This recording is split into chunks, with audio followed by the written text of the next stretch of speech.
పిల్లల గేమ్ కాదమ్మా, క్రికెట్ ఆడదాం. క్రికెటా? ఈ టైంలో బయటకేం వెళ్తాం? దీనికోసం మనం బయటికి వెళ్ళక్కర్లేదు, ఇంట్లోనే ఆడొచ్చు.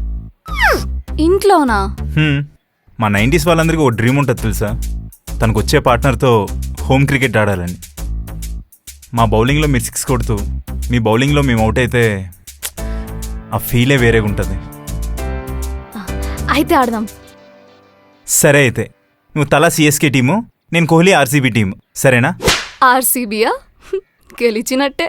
హలో, అదంతా ఒకప్పుడమ్మా, ఇప్పుడు మేము కూడా కప్పు కొట్టాం. ఈసాల కప్ నమ్దే. చూద్దాం. చూద్దాం.